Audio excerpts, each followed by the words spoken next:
Félicitations, pèlerins, pour être enfin arrivés à Saint-Jacques.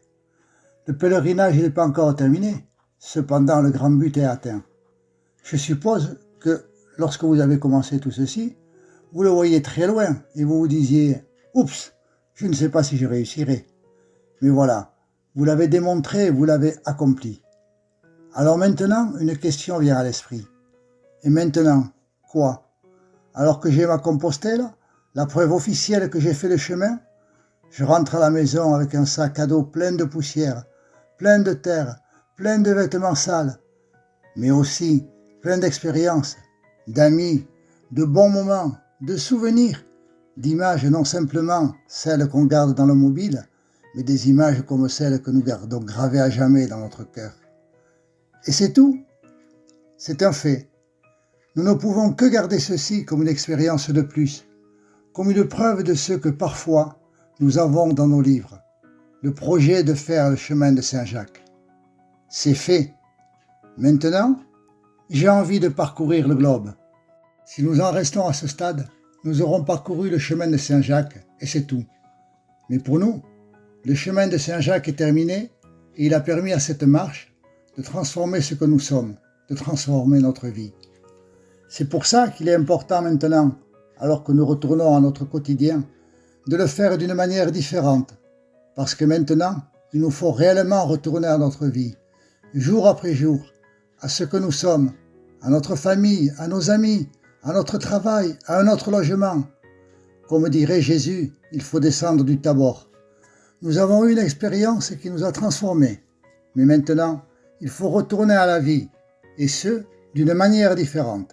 Parce que si le chemin est vraiment terminé pour nous, nous redescendrons transformés, et ce que nous avons découvert sur le chemin va nous servir jour après jour.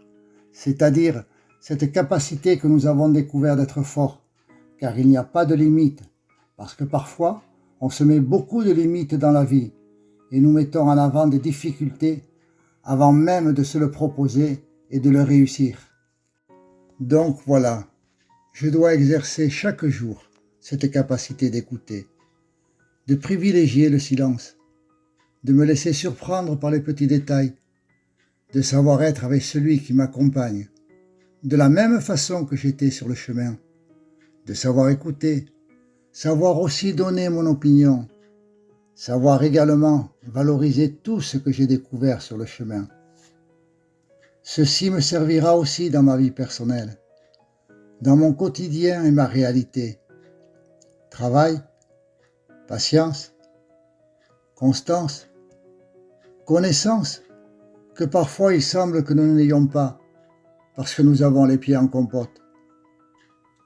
On peut continuer à faire le chemin, et aussi découvrir que notre cheminement, nous ne le faisons pas seuls, mais entourés de gens, et souvent aussi, voire même toujours, de Dieu qui nous accompagne.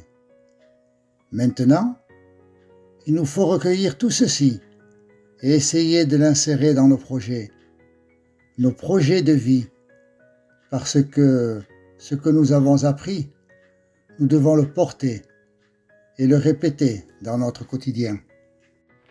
Il ne faut pas laisser s'éteindre ce que nous avons découvert. Ce n'est pas une simple expérience, car ce que nous avons découvert, il faut continuer de l'alimenter. Et c'est à nous maintenant, réellement, de trouver des lieux, de chercher des personnes, de chercher quelque chose qui nous aide à ce que nous avons initié. Que cela ne meure pas, mais que cela continue de nous aider à découvrir ce que nous sommes, qui nous sommes, et aussi quelque chose de très important, ce que Dieu attend de nous. Eh bien, pèlerins, maintenant commence réellement la grande aventure, commence le grand pèlerinage, car le chemin que nous devons parcourir, c'est le chemin de notre vie, là où nous allons aller pour construire, où nous allons aller pour découvrir, et où nous allons aller en atteignant de grands objectifs, de grandes réussites, et surtout, où nous allons découvrir qu'il n'y a pas de limite qui puisse nous freiner, mais que si nous le proposons, cela s'entend avec la force de Dieu en nous. Rien ne peut nous arrêter. tout est possible. Le Finistère ne va pas être la fin, mais le commencement de quelque chose de nouveau, de quelque chose de grand. Mon histoire qui continuera de s'écrire avec des lettres en majuscules.